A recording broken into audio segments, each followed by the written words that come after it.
Mieux vivre Sanary, numéro 284, mars 2023. Interview. Interview de Monsieur le maire Daniel Alsters. Un peu plus d'1 an de mandat de maire de Sanary. Qu'en est-il de votre mission? J'ai succédé à Ferdinand Bernard sans bien sûr m'y attendre et sans y être préparé. Une situation que nous avons tous vécue difficilement.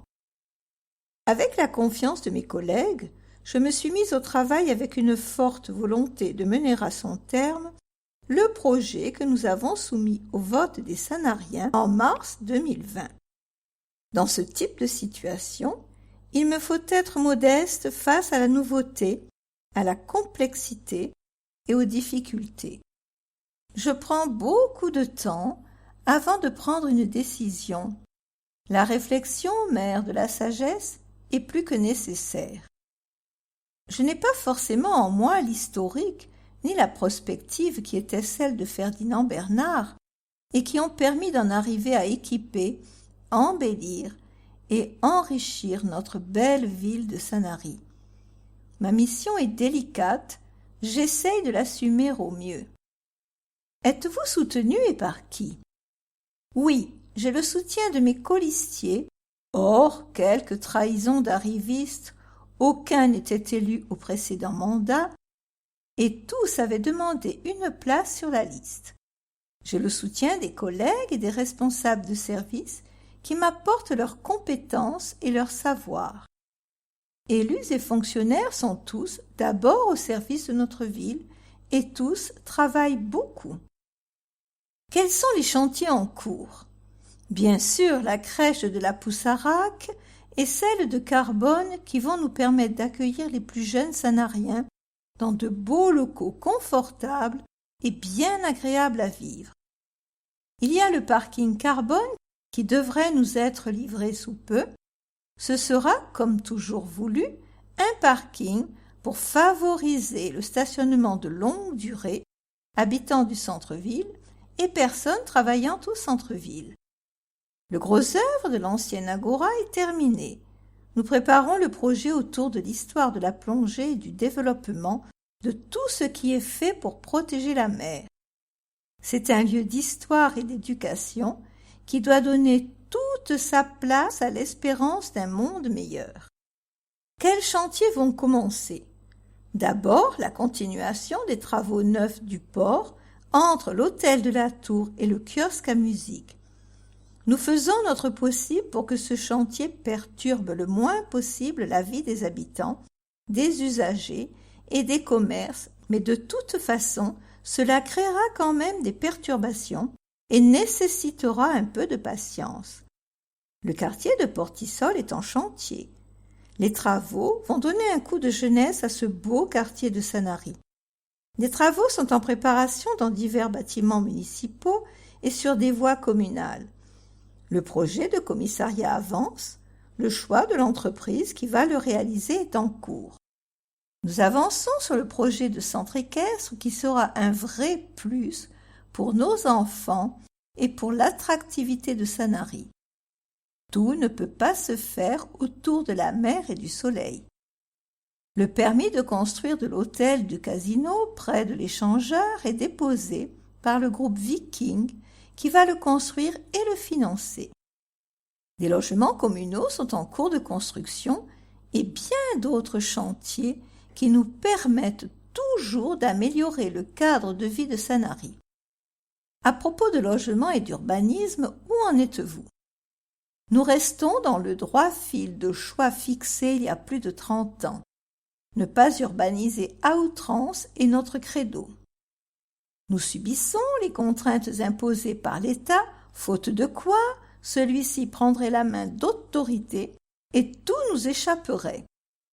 Nous nous efforçons de loger d'abord les familles de Sanariens, c'est ce que souhaite faire tout maire normalement investi pour son territoire et ses habitants.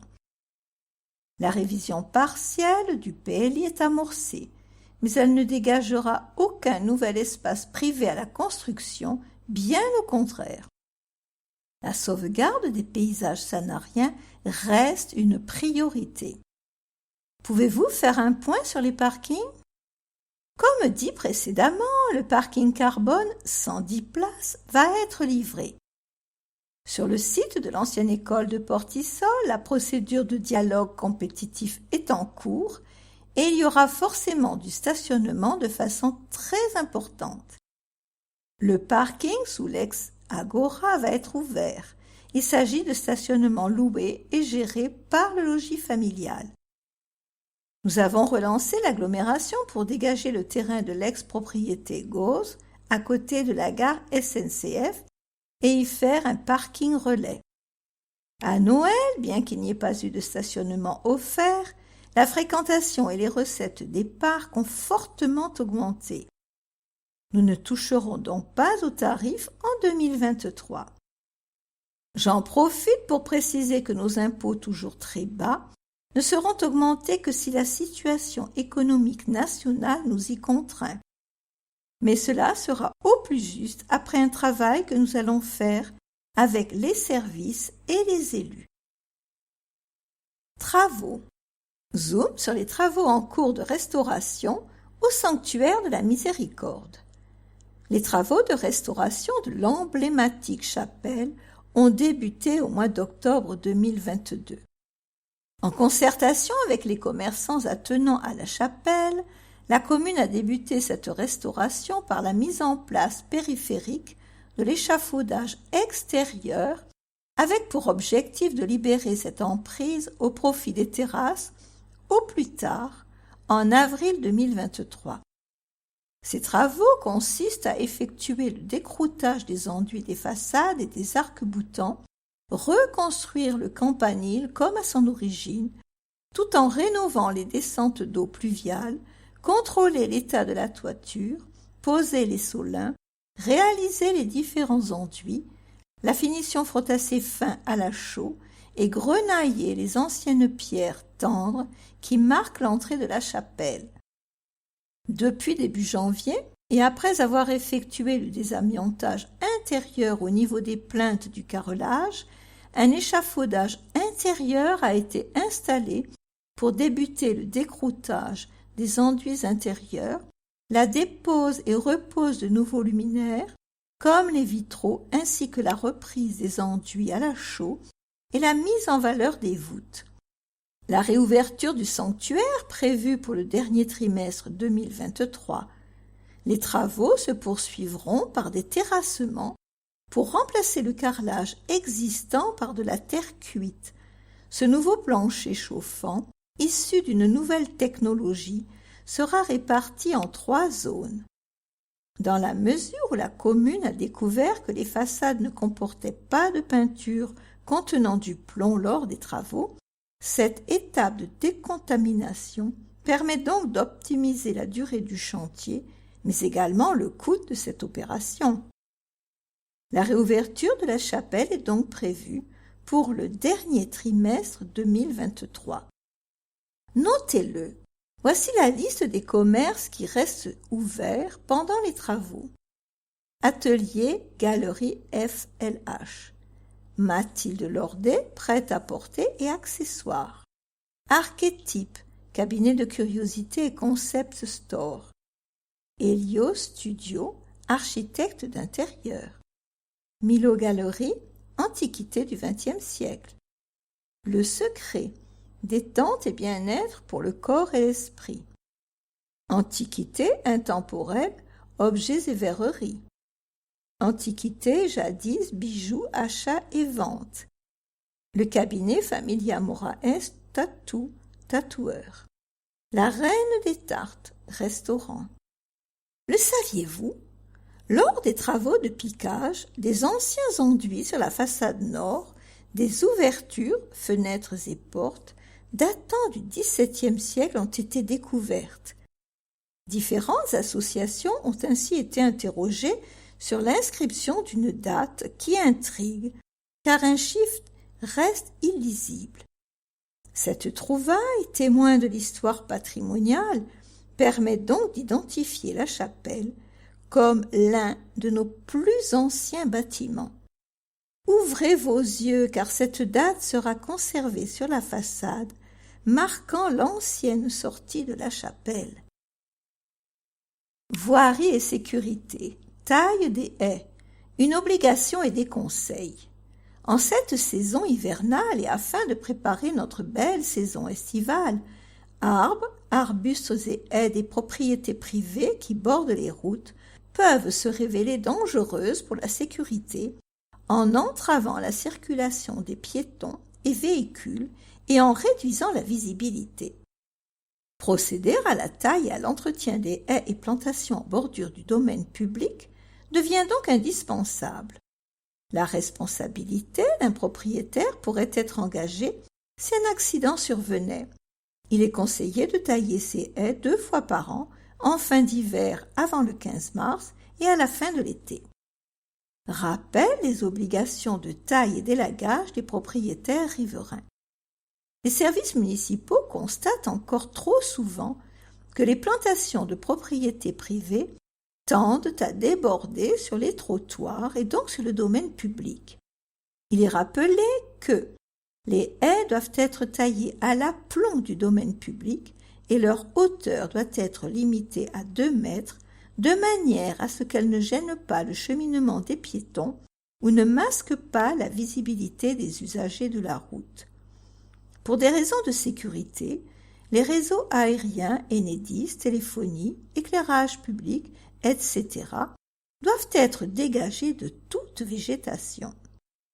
En bordure des voies publiques, l'élagage des arbres et des haies incombe aux propriétaires ou se représentant ou son locataire qui doit veiller à ce que rien ne dépasse de sa clôture sur rue.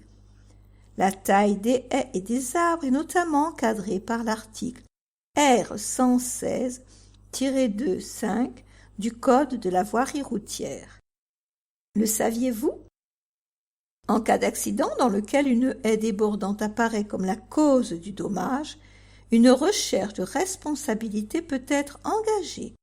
C'est pour cette raison qu'il est plus que conseillé d'empêcher la végétation d'empiéter sur l'espace public. Environnement. Rappel des obligations légales de débroussaillement. La loi oblige tout propriétaire situé en forêt ou à moins de 200 mètres d'une forêt à débroussailler son terrain et le chemin d'accès. Si l'on peut se réjouir d'avoir une commune boisée avec un patrimoine naturel préservé, il faut également prendre en compte la vulnérabilité aux incendies.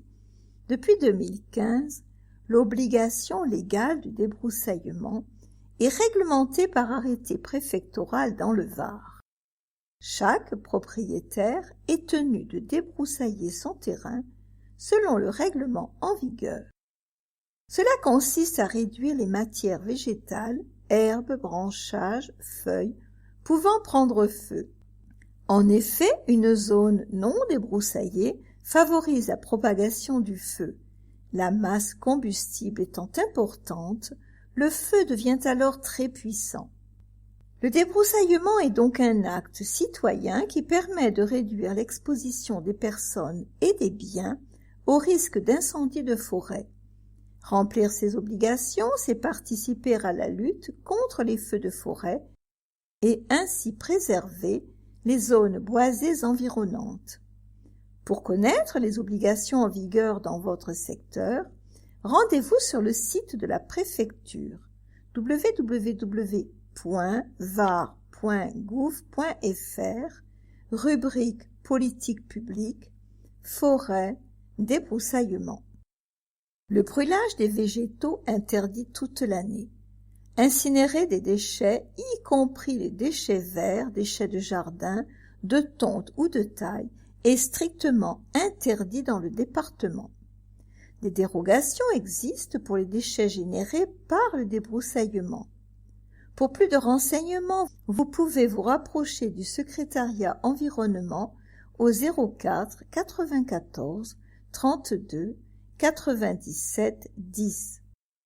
Réunion publique d'information, jeudi 16 mars, 18h, Jardin des Oliviers. prévention des risques naturels de feux de forêt et obligation légale de débroussaillement avec un expert de l'Office national des forêts. Une ville fleurie est une ville dans laquelle on se sent bien.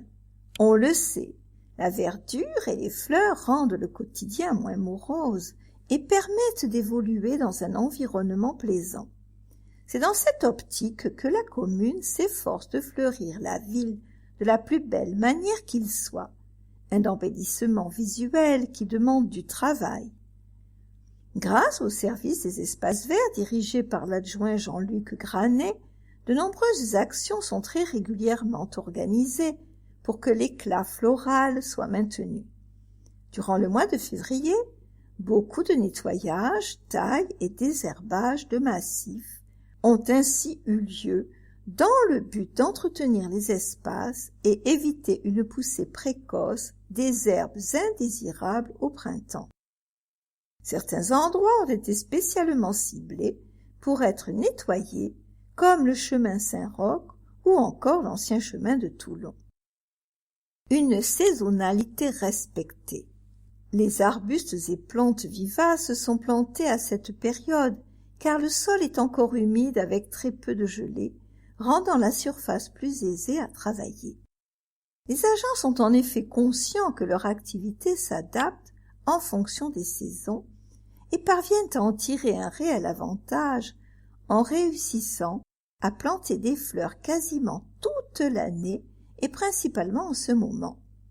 C'est en effet la meilleure période car les températures se situent entre 5 et 15 degrés. De plus, l'hiver permet de voir les massifs qu'il faut regarnir avant le printemps, un travail à plein temps qui demande de l'anticipation et de la réactivité. La ville est labellisée 4 fleurs. Ce n'est donc pas un hasard si, dans le cadre du label national Ville et Village Fleuris, Sanary est labellisé 4 fleurs.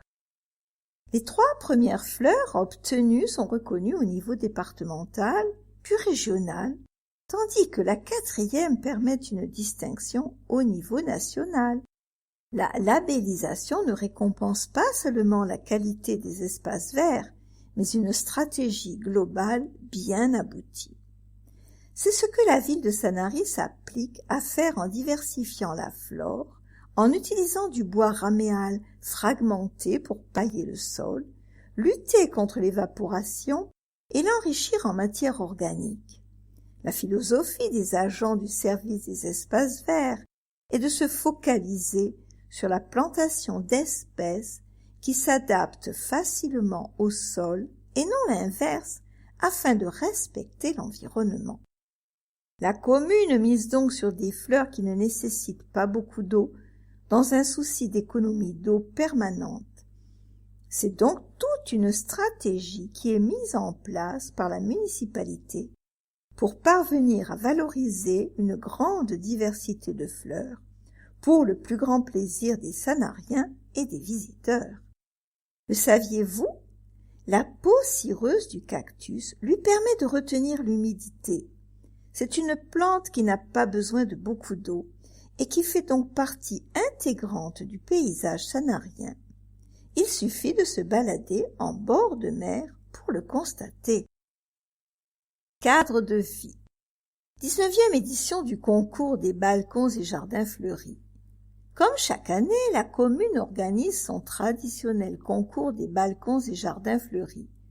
Cette 19e édition est l'occasion de laisser libre cours à votre créativité et de mettre en lumière vos talents de jardinier, votre passion pour l'art floral et faire ainsi de vos jardins, terrasses et balcons de véritables petits bijoux. Inscription jusqu'au 31 mai. Les candidats seront jugés sur 4 critères majeurs: le fleurissement, l'originalité, le développement durable et la récupération d'eau, l'harmonie des contenants et des couleurs. Pour participer au concours, il suffit de compléter le bulletin d'inscription, puis de le déposer rempli dans la boîte aux lettres de l'hôtel de ville ou de l'envoyer par courrier à l'adresse suivante: Service Environnement, Hôtel de Ville, Concours des Jardins et Balcons Fleuris, CS 7001, 8312 Sanary-Cedex. La prise de photos sera organisée à partir du mois d'avril en contactant le service environnement au 04 94 32 97 10 afin de fixer un rendez-vous. Plusieurs passages sont possibles si besoin, selon la floraison. Vous avez aussi la possibilité de transmettre, en plus de celles prises par le service environnement, vos propres photos des 4 saisons de vos jardins et balcons par mail à l'adresse suivante secrétariat.technique@sanary-sur-mer.com. Un courrier sera envoyé aux participants du concours pour les informer de la remise des prix qui se tiendra à la fin du mois de juin. En organisant ce concours, la municipalité invite ses administrés à se réunir autour d'une activité commune à laquelle tout le monde peut participer. L'occasion de passer un beau moment en restant chez soi et en faisant participer toute la famille.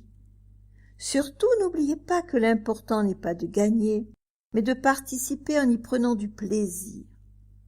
Vous pouvez donc déjà commencer à imaginer quelles seront les fleurs qui sublimeront vos balcons, terrasses et jardins. Sanary, ville attractive et attrayante, la preuve indiscutable par les chiffres. La ville a été très attractive en 2022. En analysant la fréquentation des parcs de stationnement de Sanary, nous constatons que celle-ci a explosé sur les 3 dernières années, preuve s'il en est que nos tarifs n'ont rien de dissuasif, bien au contraire, et surtout si nous les comparons à ceux d'autres communes. Plus de 1 700 000 véhicules en 2022, soit 619 000 de plus qu'en 2020. Des recettes qui croissent de pair et qui vont servir à financer les nouveaux parkings en sous-sol sur l'emplacement de l'ex-école de Portissol, rond-point René Cassin. Les recettes entre 2020 et 2022 ont progressé de 1 304 322 € en passant de 2 173 800 € à 3 478 122 €. Grand bénéficiaire aussi, l'État qui fiscalise ses recettes. En regardant de plus près les mois de décembre, dont certains réclament la gratuité pour favoriser la fréquentation, les faits, toujours les faits, rien que les faits, et voilà la preuve que de maintenir les parcs payants tous les jours en décembre 2022 n'a pas fait fuir le chaland, bien au contraire. Entre décembre 2020 et décembre 2022, on observe une progression de 89 371 véhicules et pourtant le parking était offert 12 jours en 2020. Ainsi, nous voyons bien que rendre le stationnement payant non seulement n'a pas infléchi la fréquentation, qui a augmenté de manière phénoménale, mais a entraîné de plus une progression spectaculaire des recettes de 201 987 € pour le seul mois de décembre par rapport à 2020. Restent les encombrements induits par l'attractivité de la ville. Pour les réduire en intégrant à notre réflexion toutes les possibilités de stationnement hors les parcs qu'offre la ville, nous constatons qu'outre la construction de parcs nouveaux, bientôt le parc carbone avec ses 110 places, il est nécessaire de trouver des solutions qui permettront aux navettes qui amènent les usagers des parcs de délestage vers le centre-ville de circuler dans un sens comme dans l'autre. C'est la difficulté que nous rencontrons le mercredi en été. Le succès de Sanary est le fruit d'un travail, d'une réflexion forgée au fil de plus de 30 années de mandat. Et quand il est au rendez-vous, malgré ses inconvénients, ne nous en plaignons pas. Essayons plutôt de poursuivre notre réflexion et construisons ce qu'il est possible de mettre en œuvre pour y parvenir. Quoi qu'il en soit, ces bons résultats ont pour conséquence positive que les tarifs des parcs n'augmenteront pas à Sanary en 2023. Vous en conviendrez, Sanary est attractive et attrayante, n'en déplaise à certains. C'est dans notre ville des nouveautés du côté du Fab Lab Le Pointu. Le Fab Lab Le Pointu est un lieu innovant, installé depuis 2021 au sein de l'espace de la vie associative de l'îlot des Picotières. Sont mises à disposition des machines automatisées pilotées par ordinateur. Un espace ouvert à tous pour la création, la conception, la collaboration d'idées et de projets au travers d'échanges, de connaissances et de compétences. Électronique et conception 3D. La commune a équipé cet espace innovant avec les dernières versions de machines programmables ainsi que l'ensemble du matériel et des logiciels permettant de les faire fonctionner. 4 imprimantes 3D, une imprimante 3D gros volume, un scanner 3D, une fraiseuse numérique, une découpe laser. Cet espace s'adresse aux entrepreneurs, aux designers, aux artistes, aux bricoleurs, aux étudiants et scolaires, aux particuliers, aux associations. Il s'agit d'un lieu multigénérationnel accessible à tous. C'est également un lieu de rencontre où l'on aime échanger, apprendre, utiliser du matériel spécifique, transmettre un savoir, créer, innover, réparer. Et qui dit innovation dit nouveauté constante. Le Fab Lab poursuit en effet son évolution en tentant d'être à la pointe de la technologie. Ainsi, un nouvel agenda est disponible sur le site de la ville, dans la rubrique dédiée, et c'est maintenant un moyen aisé de réserver sa place aux ateliers et événements proposés. Un dynamisme continuel. De plus, dès le mois d'avril, de nouveaux ateliers vont éclore. Ces derniers seront axés autour de l'électronique et de la conception 3D. Le Fab Lab est en perpétuelle recherche d'évolution pour maintenir son dynamisme en termes de matériel ou d'ateliers avec les scolaires, mais aussi avec la Maison Bleue ou le Haricot Magique qui œuvre pour l'inclusion des enfants à besoins éducatifs particuliers ou porteurs de handicap, car la tolérance fait partie intégrante de la philosophie de vie du Fab Lab et de son équipe. De plus, le Fab Lab a intégré la vie associative afin de créer des liens avec les autres associations, telles que le club de modélisme ou encore diverses associations artistiques et créatives. Christophe Discala est le Fab Lab Manager de la ville de Sanary. Le saviez-vous? Le Fab Lab Le Pointu n'est pas le seul de la commune. En effet, depuis 2019, le collège La Guicharde en abrite un lui aussi. Cet échange entre Fab Lab permet de mener en commun des projets et d'échanger sur les nouvelles technologies. Théâtre Gali, une programmation riche et variée à vite découvrir. La culture occupe une place de premier plan à Sanary et le Théâtre Gali contribue à la faire tout particulièrement rayonner. La programmation des semaines à venir s'annonce, une fois de plus, particulièrement ambitieuse, avec toujours comme fil conducteur la diversité, avec du théâtre, de la danse, de l'humour et de la musique. Cette saison 2022-2023 connaît une belle réussite avec de nombreux spectacles qui ont affiché complet, comme Paul Mirabel, Haroun. Toutes les générations fréquentent ce théâtre dont le rayonnement est régional. Le printemps s'annonce encore étincelant avec plus d'une trentaine de dates programmées sur la grande scène, au Petit Gali et au Casino. Parmi les concerts attendus, ne manquez pas la première édition de Sanary Blues et Guitare avec Fred Chapelier, guitariste de Dutronc, et Greg Slapp, harmoniciste de Johnny Hallyday, le samedi 22 avril à 20h. Et n'oubliez pas, désormais, Les places du théâtre sont également en vente à l'Office du tourisme. Infos pratiques, réservation sur le site internet théâtregalie.com, par téléphone en vente à distance au 04 94 88 53 90, au Théâtre Galie et à l'Office de tourisme, et dans les points de vente habituels. Un mois de mars riche en spectacles. 2 mars à 20h30, le ballet Balletto di Milano, Notre-Dame de Paris. 3 mars à 20h30, Alte Voce, chant, musique et polyphonie de Corse. 4 mars à 20h30, Daniel Auteuil en concert. 5 mars à 17h, Pierre Perret, Mes adieux. 7 mars à 20h30, Isabelle Boulay en concert. 8 mars à 20h30, Victor Vincent, Mental Circus. 9 mars à 20h30, la journée parfaite ou les pâtes à l'ail avec Bruno Gassio et Philippe Giangreco.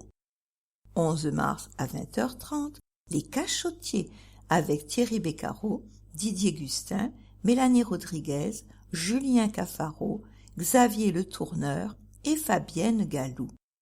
17 mars à 20h30, Black Comedy avec Guillaume Santou, Virginie Lemoine, Mélanie Page, Rému Roubaca, Bertrand de Grémont, Camille Levabre et Laurent Richard.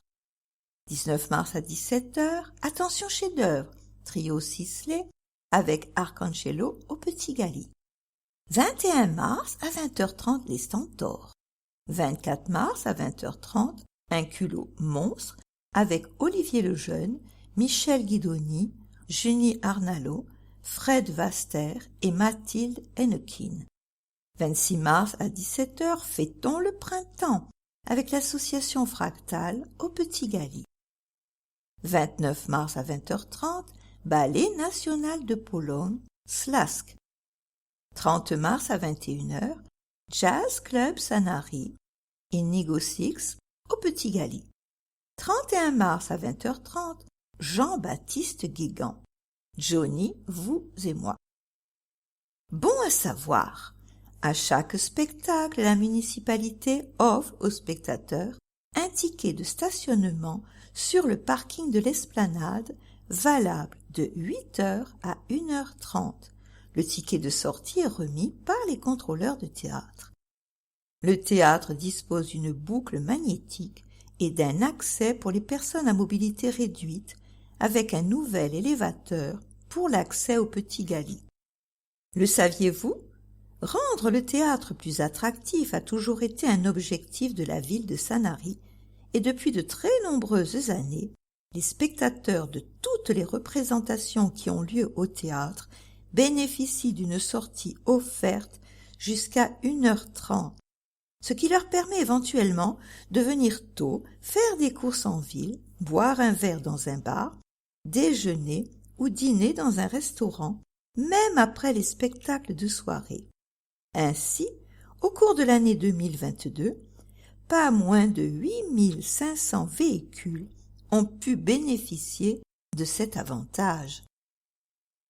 La ville œuvre pour votre cadre de vie. Chaque jour, pour améliorer votre cadre de vie, des dizaines d'interventions sont menées par les différents services communaux, artisans, entreprises, ainsi que les établissements et services d'aide par le travail, ESAT. Démontage de l'ancienne banque d'accueil de l'Office de tourisme. Le service des espaces verts prépare le printemps sur l'ancien chemin de Toulon. Livraison de plantes à l'école élémentaire de la Vernette. Nettoyage quotidien de l'avenue du 2e Spahis. Remplacement d'un panneau de signalisation sur l'ancien chemin de Toulon. Pose de carrelage et faïence au parc de stationnement Arnaldi. Réfection des peintures des potelets et des garde-corps de l'avenue Georges Clémenceau. Remplacement d'ampoules dans le hall d'accueil de l'hôtel de ville. Remplacement de luminaires au théâtre Galie. Nettoyage et entretien des espaces verts sur la route de la gare. Taille des espaces verts sur l'ancien chemin de Toulon. réparation d'un garde-corps de l'hôtel de ville. Ça s'est passé à Sanary. Succès de la journée prévention pour nos aînés. Festival jeune public. Atelier créatif bal et masques à la médiathèque. Des jeunes sapeurs-pompiers solidaires.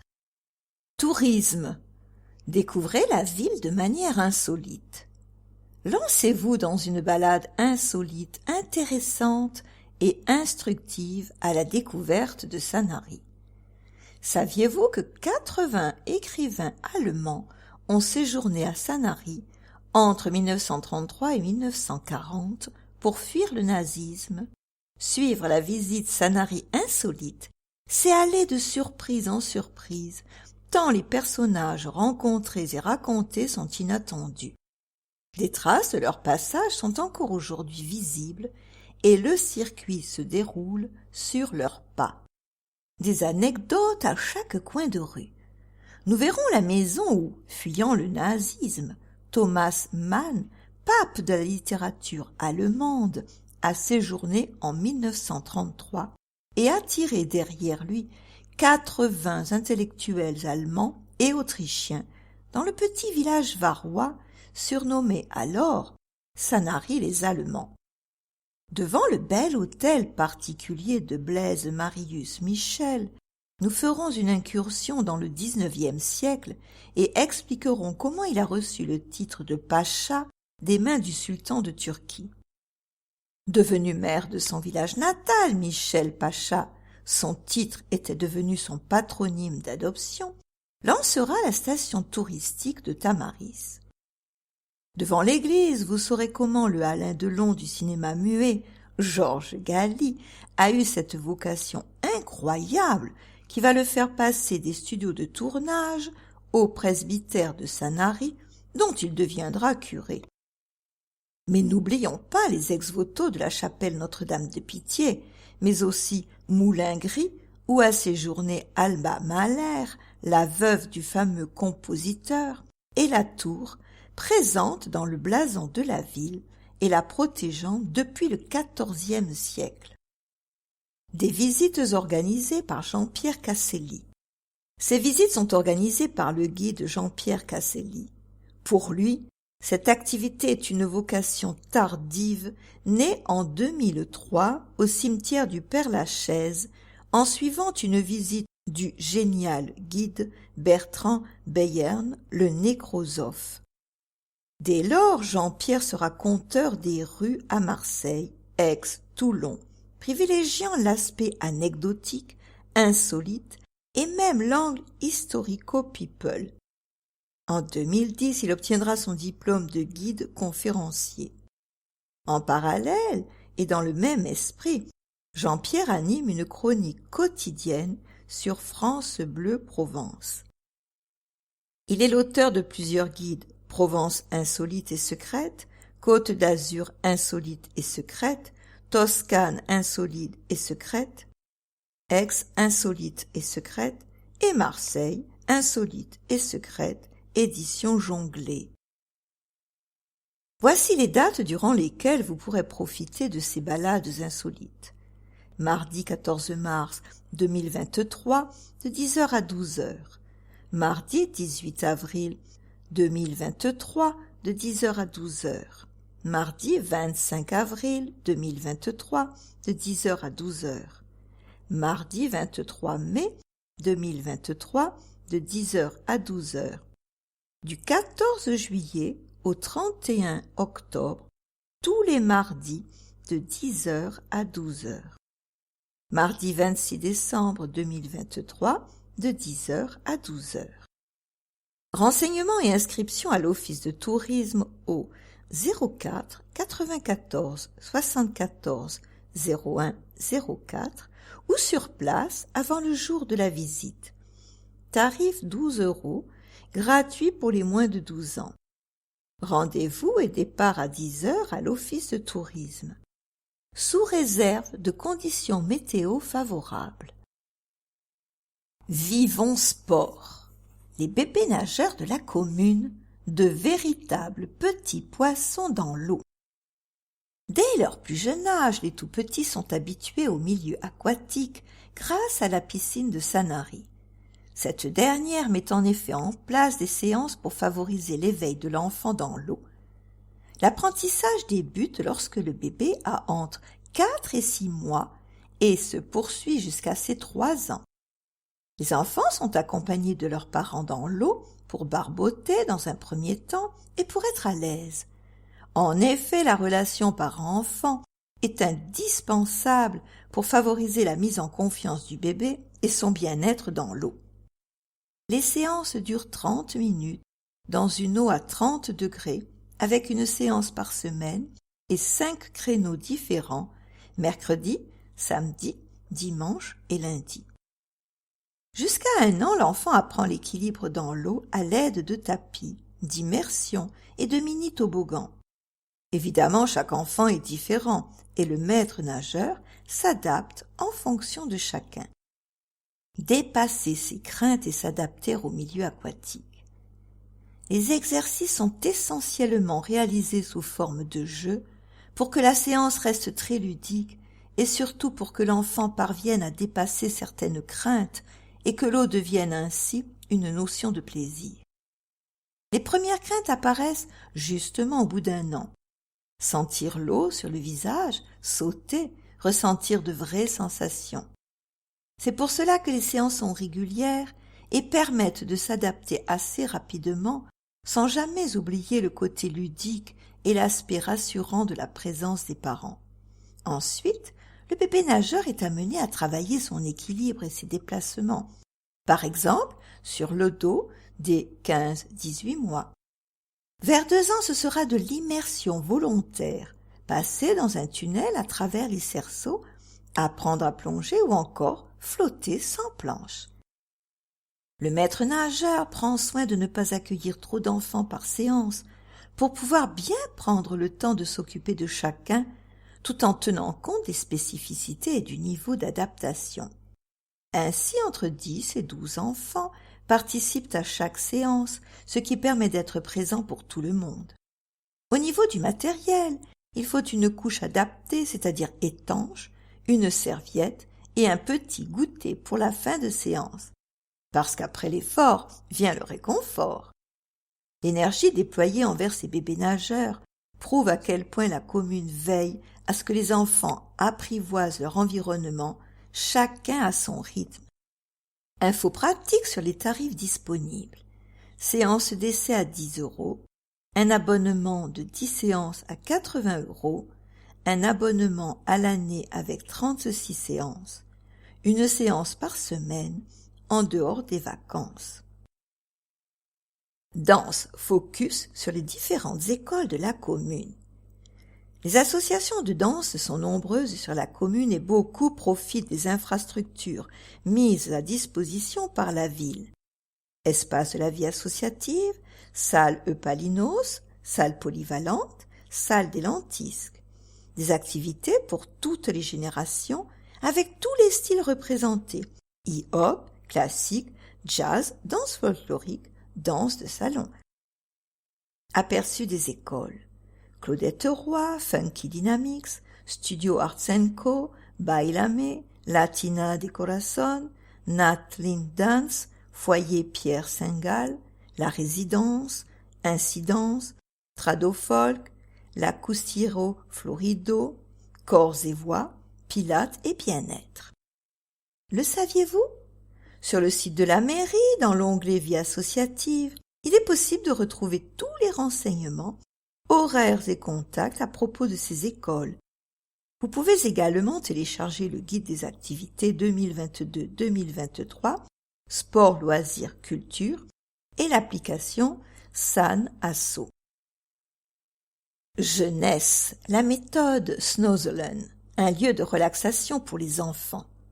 Pour favoriser le bien-être des enfants, la commune a doté les écoles de salles Snozelen. Pour ceux qui ne connaissent pas la méthode Snozelen, consiste à consacrer un temps dédié dans un espace approprié à des activités qui reposent sur des sollicitations sensorielles. En effet, cette méthode développée dans les années 70 aux Pays-Bas se traduit par l'exploration sensorielle et la détente. Sous l'impulsion de Laetitia Batté, élue déléguée à l'éducation, cette méthode est désormais développée dans les écoles maternelles et élémentaires Jean-Michel Cousteau ainsi qu'à l'école élémentaire de la Vernette. Concrètement, on retrouve dans ces salles un igloo sensoriel, des projecteurs lumineux, des musiques d'ambiance douce, ainsi que des colonnes à bulles ou encore des couvertures lestées. L'objectif étant que les enfants s'y sentent bien et puissent avoir un endroit à eux dans lequel ils peuvent lâcher prise, explorer leurs sens, se ressourcer.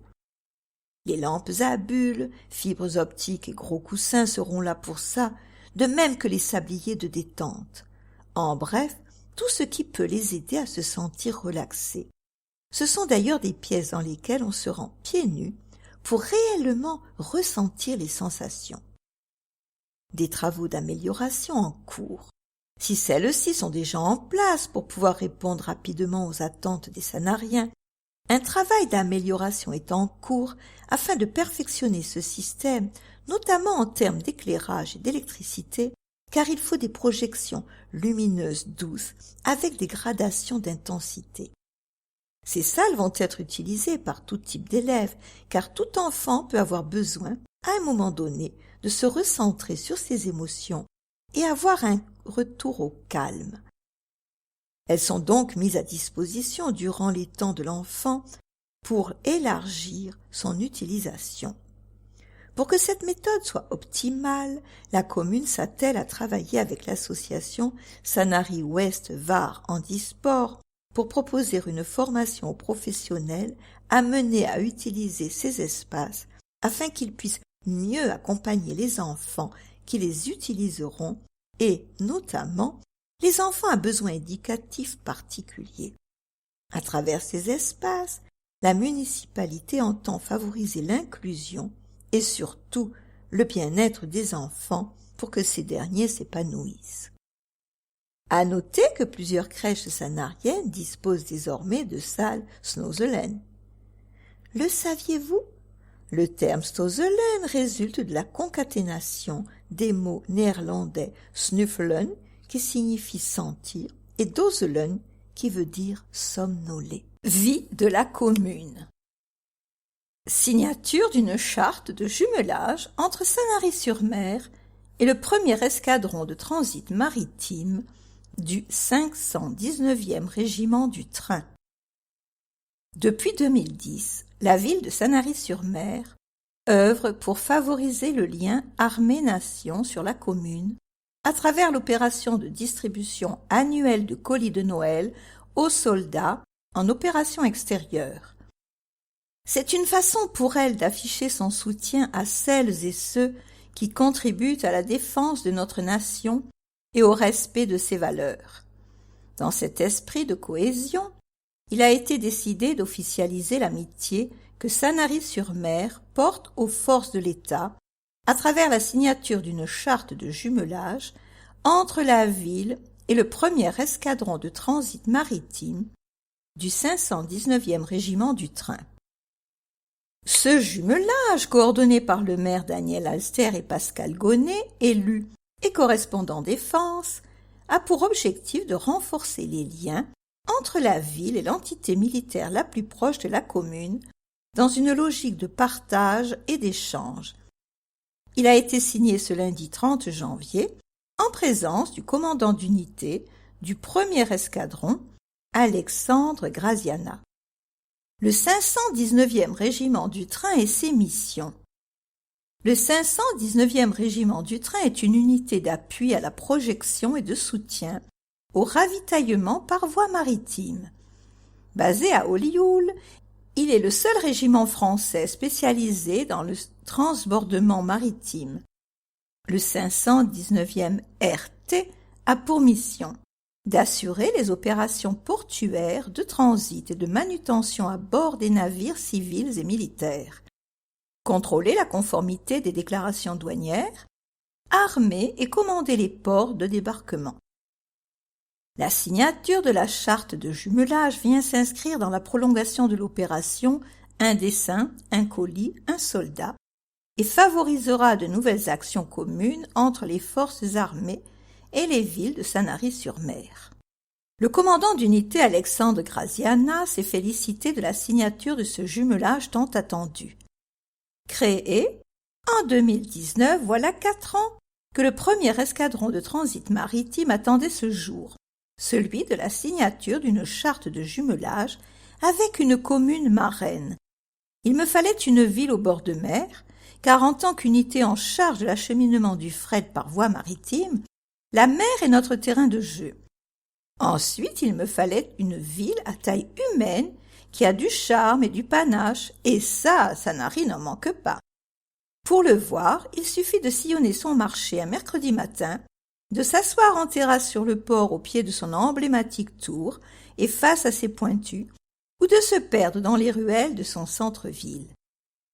Pour le commandant, cette charte représente le trait d'union entre deux mondes. C'est l'occasion pour le soldat de rencontrer ceux qu'il a fait le choix de défendre.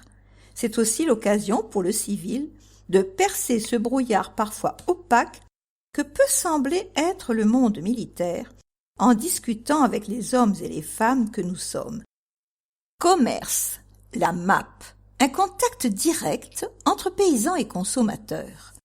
La MAP, Association pour le maintien de l'agriculture paysanne, est un partenariat entre un groupe de consommateurs et plusieurs paysans. Il y a quelques mois, celle de Sanary a soufflé ses 10 bougies au jardin des Oliviers.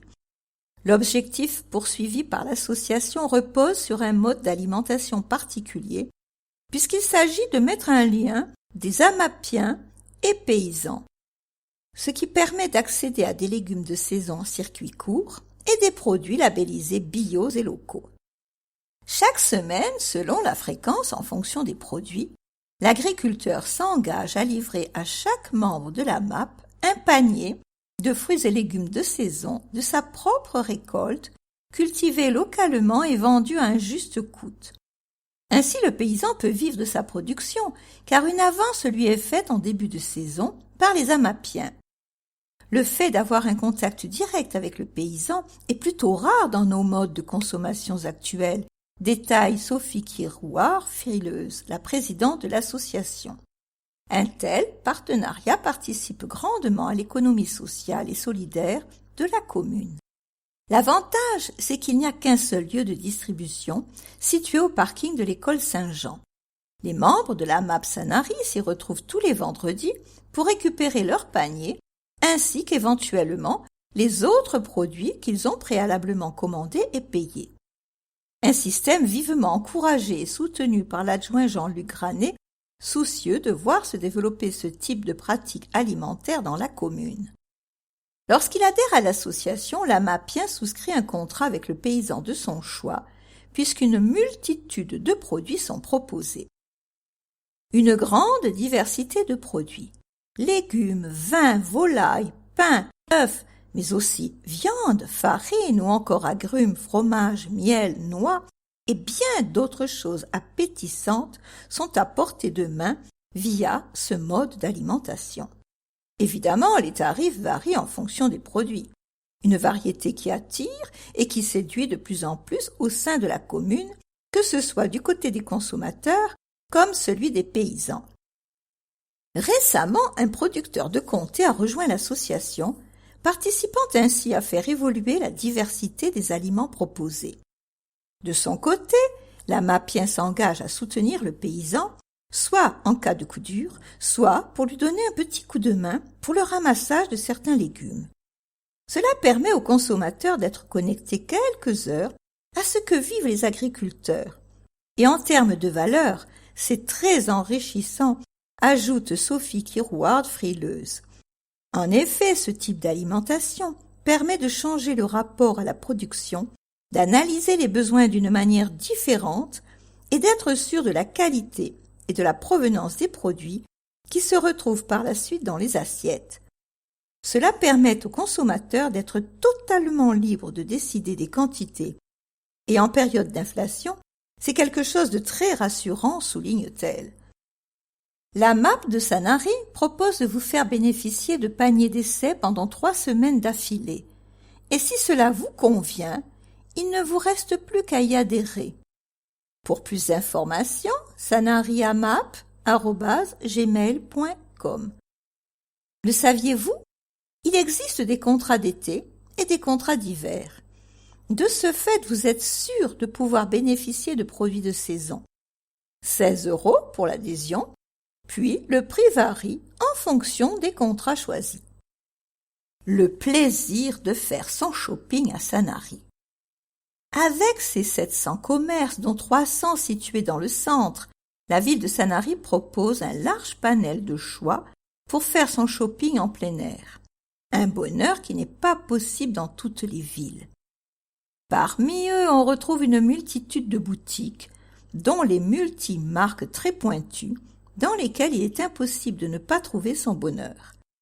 Prêt-à-porter, lingerie, décoration, accessoires, tout y est. Fanny Mazella, adjointe au maire en charge du commerce, est bien consciente que l'attractivité d'une ville passe aussi par la qualité des magasins présents. C'est pour cela qu'une manager de commerce rémunérée par la ville assure un lien permanent avec les commerçants. Mode, décoration, femmes, hommes, enfants. La qualité des commerces sanariens est une réalité, offrant du multimarque et un panel diversifié. Lingerie, accessoires, décorations, prêt-à-porter, hommes, femmes, enfants. Les grandes marques de mode et créateurs sont pleinement représentés. X, Banana Moon, Liujo, Obey, Lacoste, Ipanema, Diesel, Johnson Island, Superdry, Karma Coma, Salsa Jeans, Deus Ex Machina, Vanessa Bruno, Kenzo, Bed and Philosophy, Jérôme Dreyfus, Annie Neubing, Stone Island, Simone Perel, Chantelle, Paul Marius. C'est une véritable joie que de flâner dans les ruelles piétonnes pour un shopping à ciel ouvert. Rue Pigeot, rue Siat-Marcelin, rue Barthélemy-Dedon, avenue Galliemi, rue Gaillard ou place Cavé, les commerçantes et les commerçants vous invitent à vivre une expérience shopping de qualité. Autre atout des commerces sanariens, le soin porté à leur vitrine, véritable invitation à la découverte. Citons LTA, Lully, Diamant Brut, Rando, Bambini Concept Store, Bibob Lula, X, Déco 23, La Suite ou encore l'Ampoule Bleue. Sanary, ville attractive. Loin d'être une station balnéaire avec une activité uniquement saisonnière, les commerces de Sanary sont ouverts toute l'année et renouvellent perpétuellement leur collection.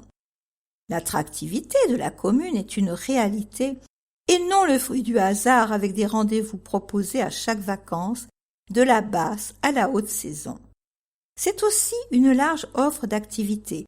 Théâtre, cinéma, casino, prestations nautiques, médiathèque, qui contribuent à la venue des visiteurs tout au long de l'année au sein des commerces. Le saviez-vous? L'association des commerçants Juste Sanary vous propose des chèques cadeaux 100% sanariens. Info https shop.juste-sanary.com. Notez-le. Vous êtes à la recherche d'une marque en particulier? N'hésitez pas à contacter le service commerce www.facebook.com Sanary Destination Shopping ou par téléphone 04 94 32 97 20. Culture. À Sanary, un accès à l'art favorisé et décloisonné. La culture occupe une place de choix à Sanary. Preuve en est, la commune dispose de 4 salles d'exposition, toutes très prisées par les artistes et les visiteurs. La volonté de la mairie, à travers son élu aux expositions culturelles, Linda Romero, est de promouvoir les arts dans sa diversité en soutenant la création culturelle. Focus sur l'atelier des artistes. La ville de Sanary-sur-Mer accueille en résidence des artistes de tous horizons dans des ateliers situés au cœur de la ville. Le but étant d'encourager une rencontre féconde entre le créateur et le public. L'atelier des artistes, qui comporte une salle d'exposition et des ateliers, a pour vocation de créer une véritable dynamique culturelle en proposant de nombreuses rencontres, expositions et ainsi soutenir la création contemporaine. L'ouverture de la saison s'est effectuée de la plus belle des manières avec Joyce Blazo pour une véritable ode à la nature. Les expositions de l'année. Saint-Nazaire. Du 1er au 16 avril, femmes et hommes du Var au XIXe siècle. Une découverte des tissus et vêtements. Du 13 mai au 18 juin, les grands formats, l'œil sur la pointe des pieds. Du 8 juillet au 27 août, les années 60-70, des mobylettes de légende. Du 9 septembre au 8 octobre, les imagiers provençaux. Du 21 octobre au 12 novembre, exposition de photos de l'association Photographier autrement. Galerie Barthélemy de Don. Du 11 au 22 mars, Patricia Delorme. Du 25 mars au 5 avril, Josette Carcenti. Du 8 au 19 avril, Morgane Lemaire. Du 22 avril au 3 mai, Sonia Di Macchio. Du 6 au 24 mai, Sandrine Berton. Du 27 mai au 7 juin, Véronique Didier-Laurent, Martine Cassin et Catherine Auger-Cano. Du 10 juin au 21 juin, Benoît Yudjusa. Du 24 juin au 5 juillet, Alain Maupuy. Du 8 au 19 juillet, Uli Bremer. Du 22 juillet au 2 août, Lydia Glad. Du 5 au 16 août, Sylvie Garibaldi et Maryse Voisin. Du 19 au 30 août, Hugues Bertin. Du 2 au 13 septembre, Herberte Pape. Du 16 au 27 septembre, Marie-Thérèse Gallet-Omono et Christian Salin. Du 30 septembre au 11 octobre, Ludovic Bourgeois. Du 14 au 25 octobre, Michel Bobo et Elisabeth Holling. L'atelier des artistes du 4 au 29 mars, Michel Alexandre. Du 1er au 26 avril, Erika. Du 29 avril au 29 mai, Jürgen Schumacher. Du 3 au 28 juin, Silkeborg. Du 1er au 30 juillet, Alain Séverac. Du 5 au 30 août, Jean-Philippe Lacroix. Du 2 au 27 septembre, Arlette Verrières. Du 30 septembre au 29 octobre, les artistes en résidence commune, Natacha Hensen, Valérie Lédet, Régine Georges, Thierry Spada, Laurent Ségura et Arlette Verrières. Maison Flotte. Du 11 au 22 mars, l'ambassade des Talins, Criska. Du 25 mars au 5 avril, Michel Rouvier. Du 8 au 19 avril, Yann Rebec.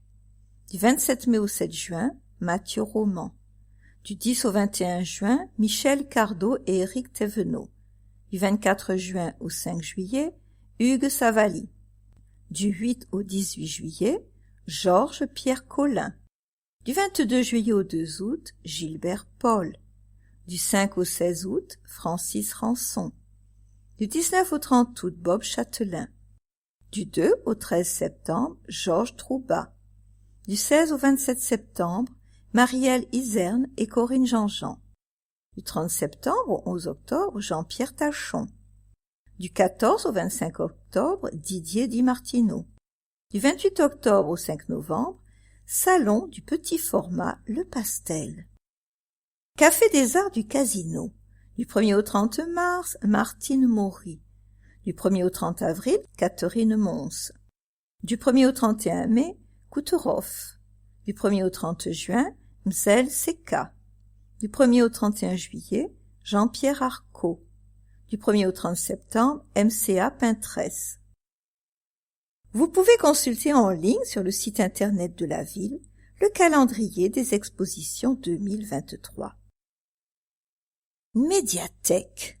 La médiathèque, un lieu de culture et d'épanouissement intellectuel. La médiathèque a pris place au sein de la commune en octobre 2001. Depuis, l'établissement s'est imposé comme lieu incontournable et indispensable pour les Sanariens.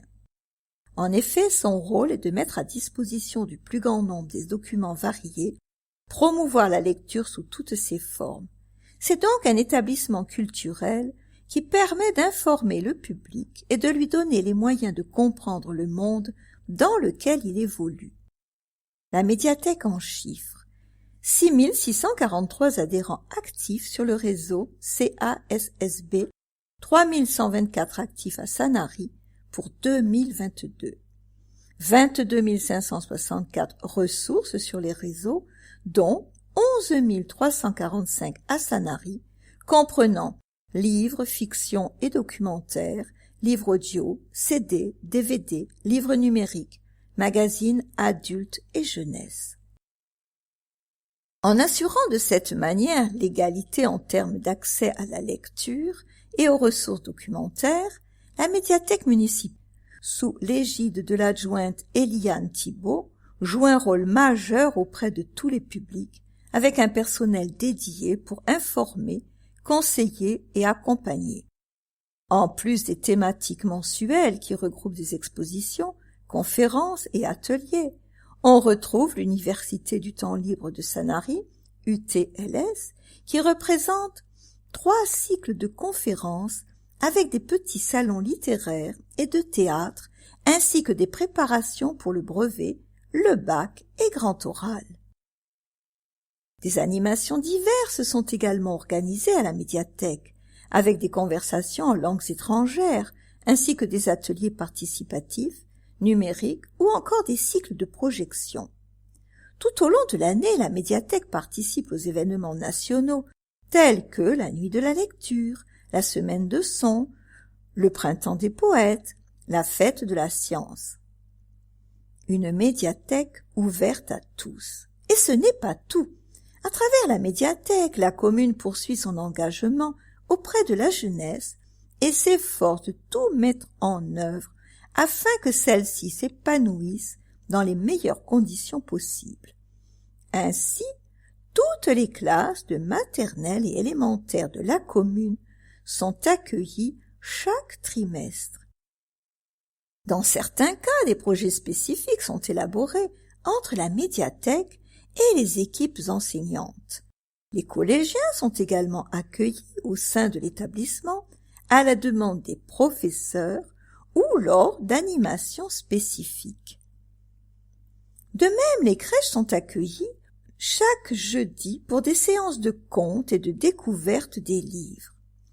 Depuis 8 ans, un partenariat a été mis en place avec l'Institut médico-éducatif IME. Toute l'année, des enfants et des adolescents profitent de plus d'une trentaine de séances à la médiathèque avec des ateliers percussion, rythme, animés par une musicothérapeute. Ils bénéficient également d'ateliers et de veillées contes avec, en fin d'année, un spectacle à l'IME. Trésor d'archives. Sanary, ville marraine de l'Empire après la guerre. Petite commune de l'Aisne, l'Empire victime des ravages de la guerre est entièrement anéanti en 1917. À cette période, ses habitants se dispersent dans toute la France et découvrent à leur retour leur village ruiné et dévasté. Pour accélérer la reconstruction et renforcer la solidarité entre les communes, le président de la République, Raymond Poincaré, et le ministre des Armées, André Maginot, lancent un système d'adoption. La municipalité fait alors appel à une ville marraine pour l'aider à relever ses murs, et c'est Sanary, avec le concours de la ville de Sifour, qui se porte volontaire pour les soutenir dans leur reconstruction. Lors du conseil municipal du 6 septembre 1921, la ville adopte le petit bourg de l'Empire et décide de consacrer 2/100 de son budget annuel pour la réhabilitation de leurs services publics d'eau potable. Cette subvention, d'une valeur de 560 francs, correspondant à 64 912,79 € aujourd'hui, est accueillie avec beaucoup de gratitude pour le petit village de l'Aisne en août 1922. Ce même été, Sanary fit livrer, avec l'aide de l'œuvre des mères françaises, 3 caisses contenant des livres, des chaussures, des jupons, des gilets flanelles, un costume pour garçonnet, des chemises, des tabliers, des gants et des vestons. L'ensemble de ces vêtements était essentiellement destiné aux familles les plus précaires. L'année suivante, le cinéma Les Variétés sanariennes accueillit un concert de charité au profit de la petite commune de l'Aisne. Cette soirée fut présidée par les maires de Sanary et de Sifour, également partenaires de ce patronage. L'événement fut un succès. La vente de programmes en amont du concert permit de récolter 1265 francs, ajustés à plusieurs francs récoltés ici et là, au travers de divers dons. Cette nouvelle, ajoutée aux subventions de la ville, permit au village de l'Empire de se reconstruire sereinement. Sanary envoya régulièrement des colis destinés aux écoliers de la ville dévastée. De ces échanges naquit une véritable amitié entre les 2 communes. À l'époque, le maire Étienne Boggiano entretenait une correspondance assidue avec le maire de l'Empire, Armand Flamand, et leur instituteur. Cet échange épistolaire se poursuivit jusqu'en 1931, date à laquelle le maire sanarien prit définitivement sa retraite. Par l'intermédiaire du bureau de bienfaisance de la ville, l'Empire percevait trimestriellement des dons chaleureusement légués par des sanariens et des Sifournais. Mais cet effort d'après-guerre diminua jusqu'en 1935. Les maires de Sanary et de Sifour furent destinataires d'un courrier leur annonçant que la reconstruction de leur ville filleule était terminée. Le saviez-vous? L'histoire de ce formidable élan de solidarité a été rappelée à notre souvenir en septembre 2022, lorsque la municipalité reçut un courrier d'une des habitants de l'Empire, Madame Nadine Guidet.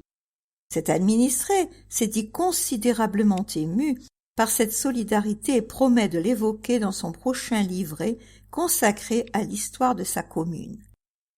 Vous souhaitez en savoir davantage? Vous pouvez prendre rendez-vous aux archives municipales lors des horaires d'ouverture de la médiathèque Jacques Duhamel. En bref, nouvelle règle anti-démarchage téléphonique. À partir du 1er mars 2023, le démarchage téléphonique des consommateurs sera autorisé uniquement du lundi au vendredi, de 10h à 13h et de 14h à 20h. Il sera interdit le samedi, le dimanche et les jours fériés. Cet encadrement s'appliquera aussi bien aux personnes non inscrites sur la liste d'opposition au démarchage téléphonique, Bloc-Tel, qu'à celles inscrites mais sollicitées dans le cadre d'un contrat en cours. En revanche, si le consommateur a donné son consentement préalable pour être appelé, le décret ne s'applique pas et il pourra être sollicité en dehors de ces jours et de ces plages horaires. Info https www.economie.gouv.fr nouvelle-mesure-encadrement démarchage-téléphonique. Buffet partagé. Dans le but de vivre un moment de convivialité, le budget partagé organisé par l'association Rencontres et Échanges réunit un dimanche par mois des personnes seules et pas seules. Chacun apporte quelque chose, salé ou sucré, pour composer le buffet. C'est un moment où chacun partage ce qui fait son quotidien, ses activités sportives ou culturelles. Ce buffet est suivi de la projection d'un film sur lequel les participants donnent leur avis. En raison des travaux qui vont débuter au centre Saint-Vincent, ce buffet aura lieu le 3e dimanche de chaque mois, salle Fabre, église protestante de Sanary. Informations au 06 63 86 81 90. Un centenaire au Rosaire. Maurice Xello a célébré ses 100 ans à la maison de retraite du Rosaire. Son anniversaire a été célébré dans une ambiance chaleureuse en présence de Muriel Canol, adjointe au maire. Paroisse catholique, agenda mars, samedi 18, 18h30, messe pour les malades à l'église Saint-Nazaire. Lundi 20, 18h30, solennité de Saint-Joseph, époux de la Vierge Marie, messe suivie de la procession à l'église Saint-Nazaire.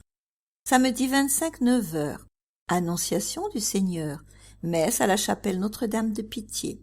10h30, messe à l'église Saint-Nazaire. Agenda d'avril, semaine sainte du 1er au 9 avril, rameau samedi 1er et dimanche 2, messe avec vente et bénédiction des rameaux. Samedi 1er, 18h30, messe anticipée à l'église Saint-Nazaire. Dimanche 2, 9h et 18h30, messe à l'église Saint-Nazaire. 10h30, messe au théâtre Galie.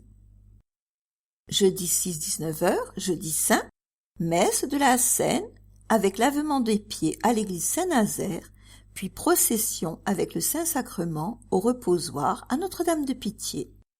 22h, heure sainte suivie de la nuit d'adoration à Notre-Dame de Pitié. Vendredi 7, vendredi saint, chemin de croix, 15h à l'église Saint-Nazaire. 2 options au choix. Départ de l'église vers la chapelle Notre-Dame de Pitié, à l'intérieur à l'église Saint-Nazaire. Début de la neuvaine de la Miséricorde, office de la Passion, 19h à l'église Saint-Nazaire. Samedi 8, samedi saint, office marial. 12h à la chapelle Notre-Dame de Pitié, vigile pascale. 21h à l'église Saint-Nazaire. Dimanche 9, Pâques, résurrection du Seigneur, messe, 9h et 18h30 à l'église Saint-Nazaire, 10h30 au théâtre Galie. Paroisse protestante, culte tous les dimanches à 10h au temple de Sanary, avenue Mermoz, impasse Sully. Entrée stationnement dans la Pinède, 635 route de la Corniche du Soleil. Sainte-Seine tous les premiers dimanches du mois. Culte, famille, école biblique et repas partagés, dimanche 12 mars, 9 avril. Journée mondiale de prière, vendredi 3 mars.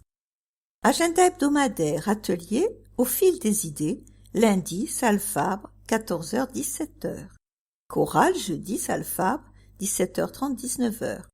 Cas théâtre, pour les 12-15 ans, découverte des textes bibliques par le théâtre, samedi, salle Fabre, 17h. Atelier Bible, vendredi, salle Fabre, 15h, 16h30. Agenda mensuel, 1, 2, 3 Soleil, Solidarité, Sourire, partage autour de jeux de société, et goûter, salle Fabre, 14h, 5 avril. Parcours biblique, salle Fabre, 19h30, repas et partage autour d'un texte biblique. 7 mars et 4 avril. Itinéraire théologique, salle Fabre, 19h30, Paul face à la résurrection, 21 mars, 11 avril. Parcours Alpha, 4-5 mars, l'Esprit Saint. Vendredi 10, 19h, 22h, salle Fabre, lire la Bible. Samedi 18, 9h, 11h, salle Fabre, comment Dieu vous guide-t-il? Samedi 25, 9h, 11h, salle Fabre, comment résister au mal? Vendredi 31, 19h, 22h, salle Fabre, Dieu guérit-il encore aujourd'hui? Assemblée générale de l'Église protestante unie de Sanary-la-Seine, dimanche 19 mars, accueil à partir de 10h pour que chacun ait le temps de signer la liste d'émargement. Culte à 10h30 et AG à 11h15. Conférence du Carême, https://www.franceculture.fr, émission Carême-Protestant.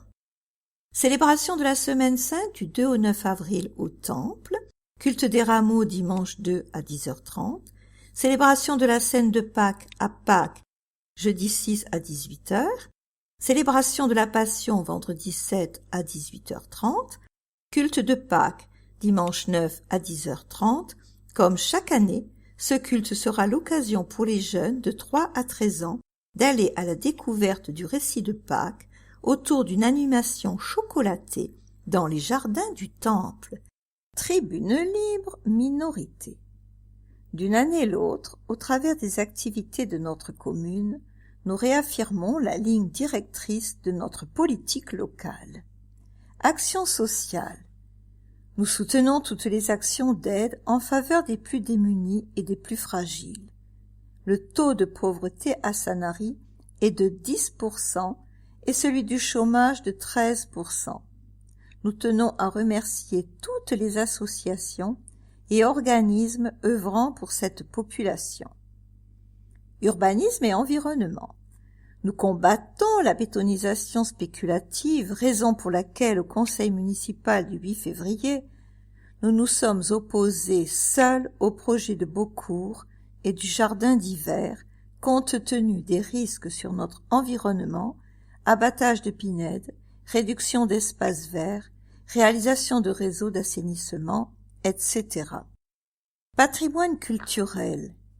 Nous entendons préserver les qualités d'authenticité de notre ville égales à celles de Cassis, Collioure, Honfleur, etc., qui ont su développer le tourisme sans atteinte à leur âme, d'où nos inquiétudes sur les grands travaux pour l'aménagement du port décidés autocratiquement. Mobilité. Porteur du projet de développement de pistes cyclables et de mise en place d'un plan de déplacement urbain sur le territoire communal, nous militons également pour des transports adaptés au service de tous. Dès avril 2022, nous avons alerté les autorités compétentes sur les difficultés rencontrées par les habitants et les touristes de par la mauvaise organisation des transports locaux, bus, navettes, TER. Nous notons le ralliement à cette cause de l'élu de la gauche, un renouveau pour Sanary. Sécurité. Nationale ou municipale, la police doit être dissuasive et omniprésente jour et nuit, réactive au service de la protection des habitants et des lieux publics dans tous les quartiers. En matière de sécurité routière, nous estimons prioritaire de mettre en place une signalisation adaptée aux abords des écoles pour renforcer la sécurité des enfants. Finances publiques, équilibre et maîtrise des dépenses, nous sommes contre toute augmentation des taxes et impôts locaux, notamment du fait du désengagement de l'État. Nous demandons une révision des orientations budgétaires afin de privilégier l'essentiel dans l'intérêt des Sanariens. Toujours au service des Sanariens et défenseurs du cachet provençal de notre belle ville. Elisabeth Moser, Francine Chenet, Roger-Paul Cottereau, conseillers municipaux. Téléphone 06 19 68 07 90. Facebook, Opposition municipale de Sanary. Ce billet est écrit 2 jours après un conseil municipal, 8 février 2023, que certains ont trouvé assez banal. Regardons-y de plus près.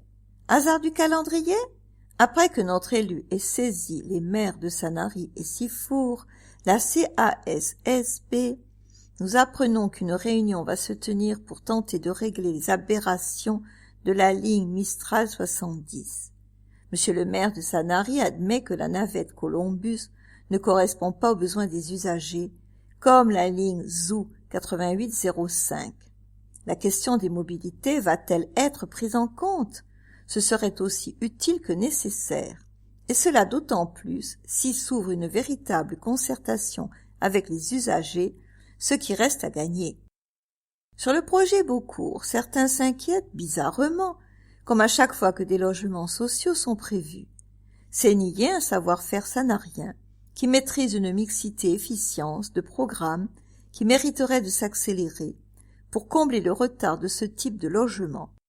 Mais ce projet, c'est aussi, et entre autres, la sanctuarisation du site qu'occupait l'AJO Les Oiseaux, conformément à la parole donnée.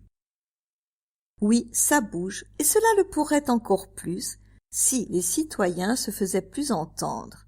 Jean-Pierre Meyer, conseiller municipal, 06 08 23 15 47. jean-pierre.meyer3@wanadoo.fr. Facebook Renouveau pour Sanary 2020. Festivités et sécurité. Les festivités de fin d'année ont permis aux Sanariens et populations voisines de profiter du charme de notre ville, de découvrir ses nombreuses illuminations, dont les voiles lumineuses de nos célèbres pointus. Plus de 6 semaines d'illumination, mais pas moins de 5 feux d'artifice, un record national dont de nombreux Sanariens se seraient bien passés. Cette profusion très excessive de feux d'artifice a attiré beaucoup de monde extérieur à Sanary. Résultat, une multiplication des inconvénients liés à ces manifestations. Parking du centre-ville largement surchargé, rues bloquées sur des kilomètres, pollution accentuée, quelques altercations et de nombreuses incivilités. Impossibilité pour des Sanariens résidant en centre-ville de rentrer dans des délais raisonnables chez eux au terme de leur journée de travail.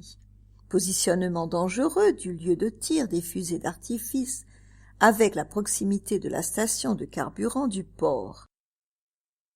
Du fait du caractère très répétitif de tels inconvénients, il est impératif de s'interroger sur leurs potentielles graves conséquences sur la sécurité de chacun. En cas d'accident au port, comment les pompiers peuvent-ils rapidement intervenir? Sous quel délai peuvent intervenir les secours en cas d'urgence médicale auprès des habitants restant chez eux dans le centre-ville? Comment peuvent être évités les débordements? Enfin, quel est le coût de toutes ces manifestations?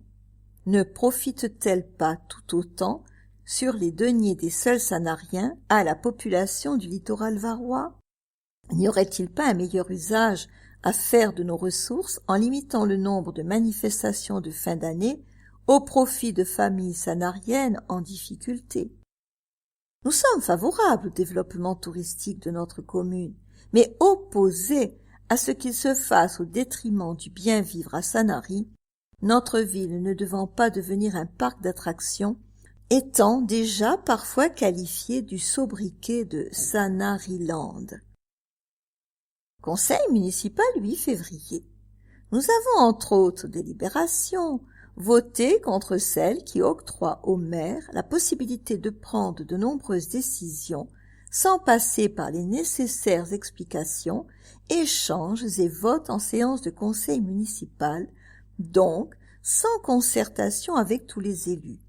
Y figurait notamment celle permettant au maire de prendre toute décision concernant la préparation, la passation, l'exécution et le règlement des marchés publics jusqu'à 3 millions d'euros.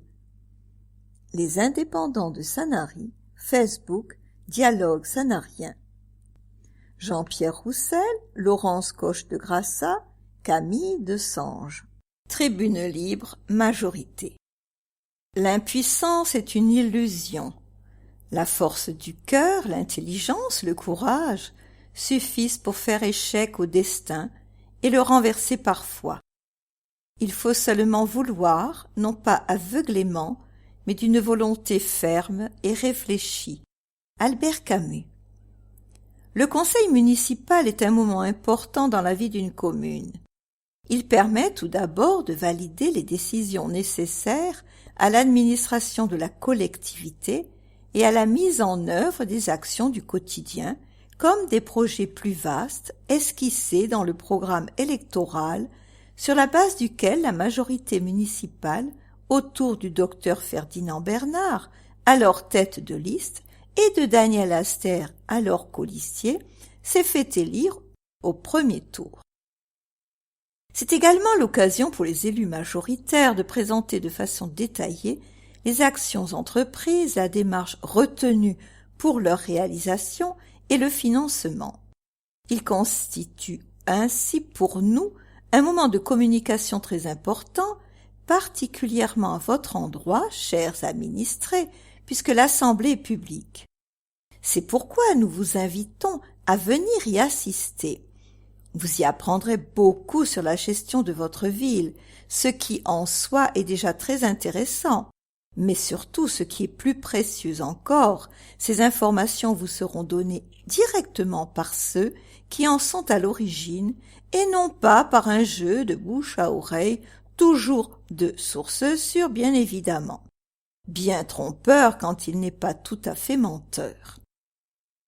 Ainsi, au cours du conseil municipal du 8 février dernier, Monsieur le maire a rappelé l'obtention du label Port propre qui couronne une politique environnementale innovante, exigeante et globale que Ferdinand Bernard avait initiée et inscrite dès 2005 dans l'agenda 21 de la commune et qui se poursuit et s'affine bien évidemment par la rénovation des quais qui allie performance technique, sécurité et intégration paysagère. La première tranche consiste en effet à rénover les réseaux vieillissants, travail de fond indispensable. Daniel Alster a également évoqué la convention que la commune a passée avec l'établissement foncier EPF-PACA destiné à protéger de toute spéculation immobilière le site qui arbitrait le centre de santé Les Oiseaux et la délibération par laquelle nous avons mis à disposition de l'association Les Oiseaux qui souhaite poursuivre l'activité, un local. Au-delà des paroles, seuls les actes comptent. Il a été question également des recettes des parcs de stationnement qui ont progressé d'une manière spectaculaire, signe de la vitalité et de la grande attractivité de Sanary. Elles vont permettre d'étoffer le réseau en finançant de nouveaux parkings.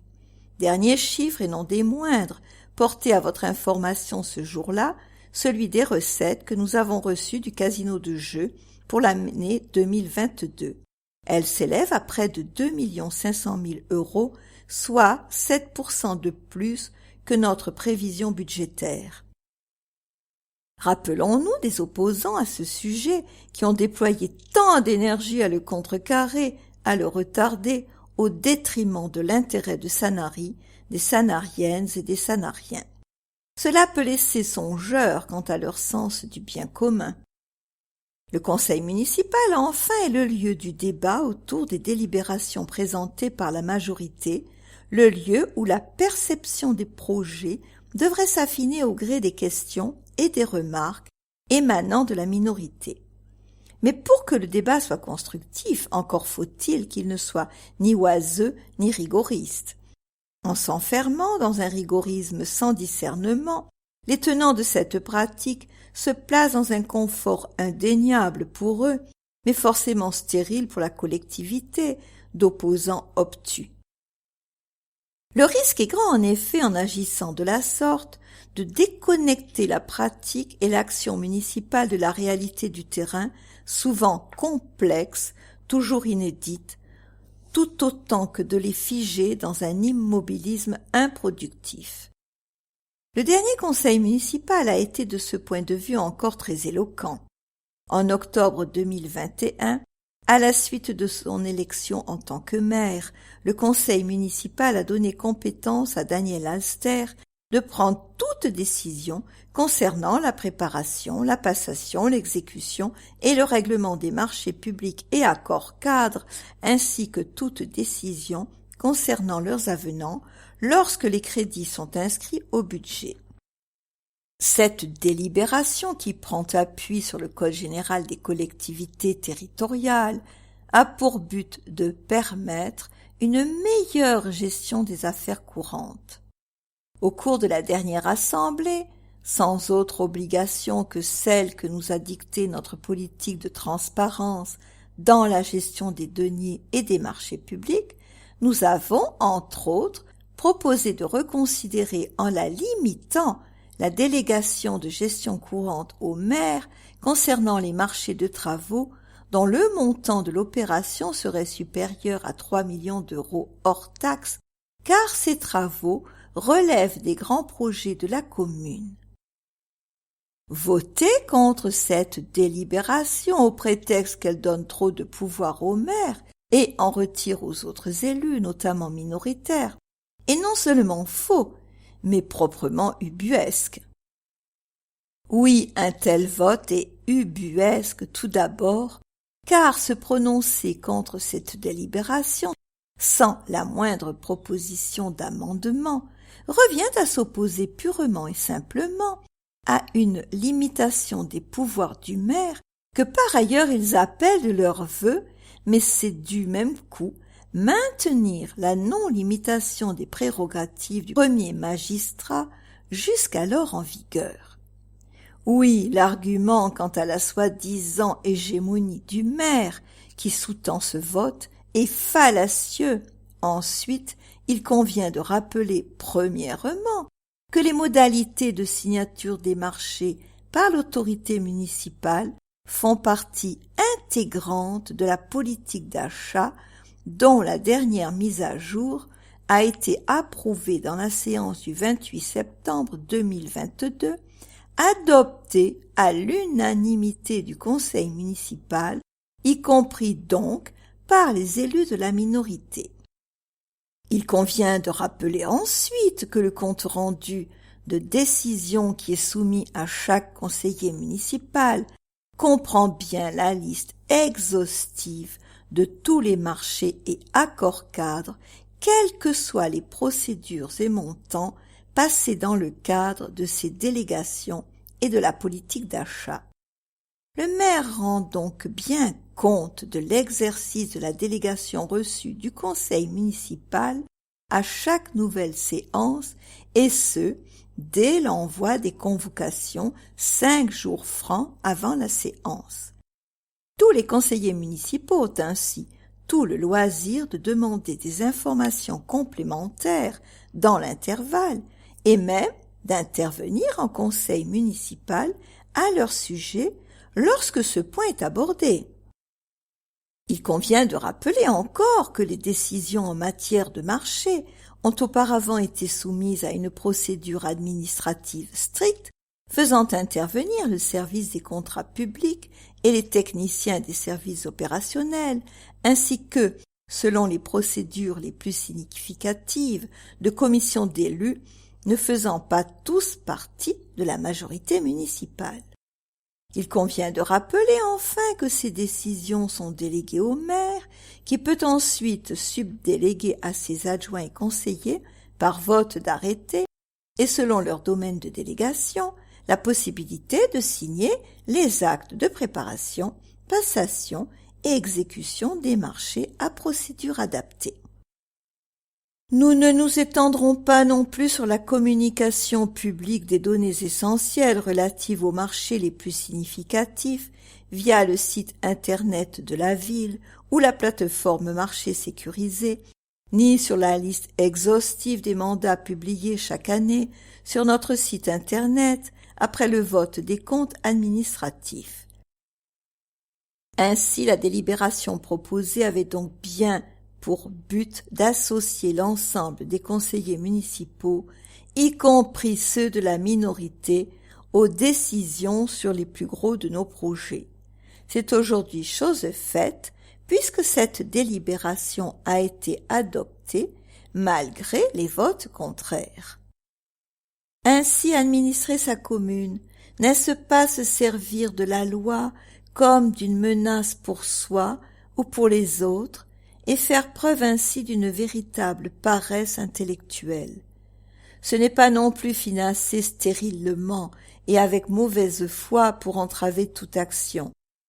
C'est chaque jour, dans un respect éclairé des règles administratives et juridiques qui encadrent l'action municipale, se faire inventif et innovant pour mener à bien les affaires du quotidien comme les grands projets et garder à Sanary la force de son caractère et sa douceur de vivre.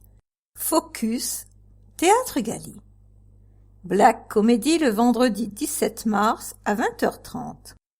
Dans ce classique anglais de la comédie, totalement burlesque et déjanté de Peter Shaffer, la grande soirée organisée en l'honneur d'un éminent collectionneur d'art va virer au désastre suite à une panne de courant qui plonge tout un immeuble dans le noir. Black Comedy, c'est une pièce où le spectateur voit tout ce qu'il n'est pas censé voir. Et il a bien de la chance. C'est un Colin Maillard chaotique, une pièce chorale où personne ne tient plus debout. Une course effrénée contre la montre où rien ne se passe comme prévu. Black Comedy nous confirme une chose, dans le noir, tout est possible, surtout le pire.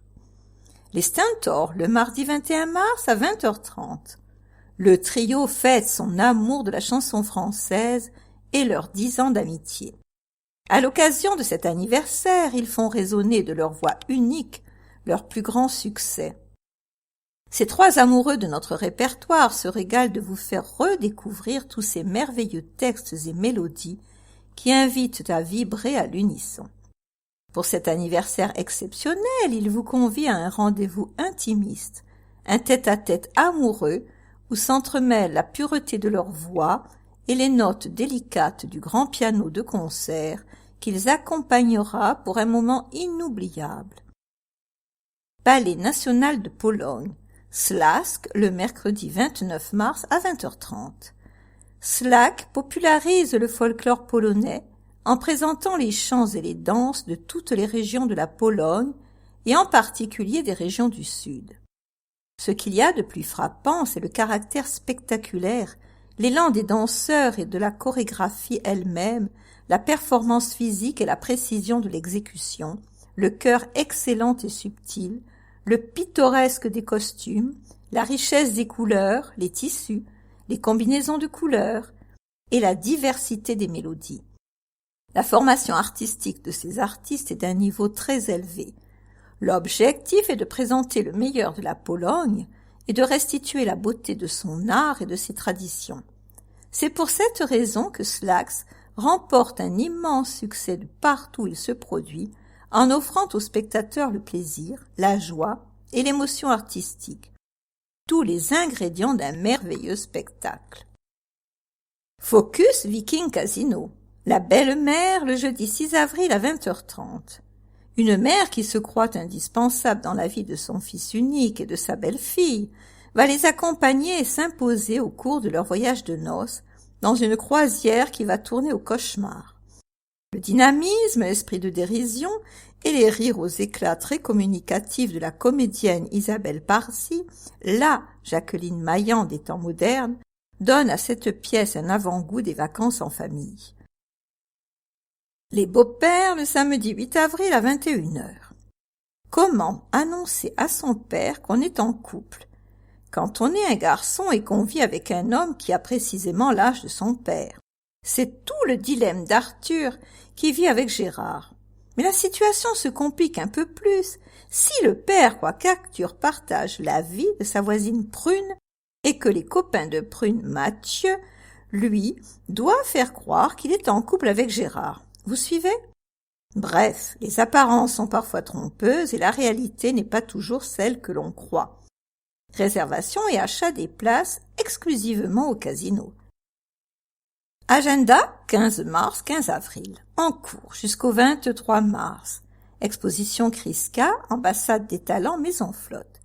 Exposition Patricia Delorme, galerie Barthélemy Dedon. Jusqu'au 29 mars, exposition Michel Alexandre, atelier des artistes. Jusqu'au 31 mars, exposition Martine Maury, photographie immersion provençale, Café des Arts du Casino. Jusqu'au 1er avril, exposition Nourrir l'humanité, lancement de la Grénothèque à la médiathèque. Mars, mercredi 15, Café Philo La Peur de Michel Ferrandi, 19h30, Petit Gali. Vendredi 17, Black Comedy, théâtre, 20h30, Théâtre Gali. Dimanche 19, Arcangelo, Attention chef-d'œuvre, concert 17h, Petit Gali. Mardi 21, Atelier Cœur de Laine, 15h, Médiathèque. Les Stentors, concert 20h30, Théâtre Gali. Vendredi 24, Un culot monstre, théâtre, 20h30, Théâtre Gali. Samedi 25, Printemps des poètes, 15h, Auditorium Ernest Blanc, Médiathèque, balade poétique et musicale, avec Mireille Potschlet-Blink. Du 25 mars au 5 avril, exposition Josette Carcenti, galerie Barthélemy Dedon. Dimanche 26, association Fractale, fêtons le printemps, concert, 17h, Petit Gali. Mardi 28, atelier numérique, 16h45, médiathèque. Mercredi 29, Ballet national de Pologne, Śląsk, danse, 20h30, Théâtre Gali. Jeudi 30, Inigo Six, Jazz Club Sanary, concert, 21h, Petit Gali. Vendredi 31, Jean-Baptiste Guégan, Johnny, vous et moi, concert 20h30, Théâtre Gali. Avril, samedi 1er, les petits salons littéraires UTLS, l'île des esclaves de Marivaux, 10h, auditorium Ernest Blanc. Du 1er au 16, exposition Femmes et hommes du Var au XIXe siècle, une découverte des tissus et vêtements, espace Saint-Nazaire. Du 1er au 26, exposition Erika, atelier des artistes. Du 1er au 30, exposition Catherine Mons, Café des Arts. Dimanche 2, brocante caritative de la Croix-Rouge, kiosque à musique. Arcangelo, voyage en Allemagne romantique, concert. 17h, Petit Gali. Mardi 4, atelier Cœur de Laine, 15h, médiathèque. Mercredi 5, ciné-conférence croisière de Saint-Pétersbourg à Moscou, 14h30, salle du Colombé.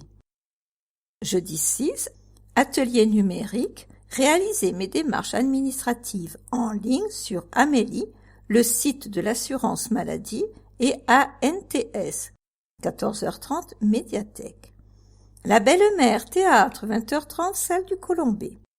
Vendredi 7, cercle de conversation en allemand, 10h30, médiathèque. Conférence UTLS, Victor Hugo et les travailleurs de la mer, par Yves Stalloni, 15h, auditorium Ernest Blanc. Fabien Olicard, archétype, spectacle, 20h30, théâtre Gali. Myriam Abel, duo guitare-voix, concert, 20h30, Café des Arts du Casino. Samedi 8, les Beaux-Pères, théâtre, 21h, salle du Colombé. Du 8 au 19, exposition Morgane Lemaire, galerie Barthélemy de Don. Mardi 11, atelier numérique, 16h45, médiathèque. Jeudi 13, Tradimezzo, Jazz Club Sanary, concert, 21h, Petit Gali. Samedi 15, Christophe Willem, concert, 20h30, théâtre Gali. Les ateliers du Fab Lab. Initiation impression 3D, 28 mars et 11 avril à 17h. Atelier avancé impression 3D, 23 mars et 6 avril à 17h. Fab Lab Junior, 8 à 16 ans, 22 mars à 15h, 15 mars, 29 mars, 5 avril et 12 avril à 16h30. Dessiné en 3D de 8 à 16 ans, 22 mars à 16h30, 15 mars et 29 mars à 15h. Initiation Fusion 360, 18 mars, 1er avril et 15 avril à 10h. Perfectionnement Fusion 360, 16 mars et 30 mars à 17h. Flotteur de découpe, 13 avril à 17h. Initiation découpe laser, 7 avril à 17h. Bibliothèque sonore, permanence tous les mardis matins de 9h30 à 11h30, salle Marie-Moron. Le prêt se fait sous forme de CD MP3 ou de fichiers téléchargeables sur clé USB ou carte mémoire SD. Un catalogue des ouvrages enregistrés est distribué gracieusement aux différents audiolecteurs. Pour les personnes ne pouvant se déplacer ou se faire accompagner, il existe une possibilité d'échange prêts et retours par poste avec franchise postale, donc une totale gratuité. Renseignements bibliothèquesonore.sanary@gmail.com. Retrouvez aussi au secteur adulte de la médiathèque un très large choix de livres audio, de livres et magazines imprimés en gros caractères. Festival des arts urbains, un événement ouvert du 24 au 30 avril 2023. Exposition, atelier, initiation, démo, battle, hip-hop, breaking, parcours, slam, graphe. Renseignements 04 94 74 01 04 www.sanarysurmer.com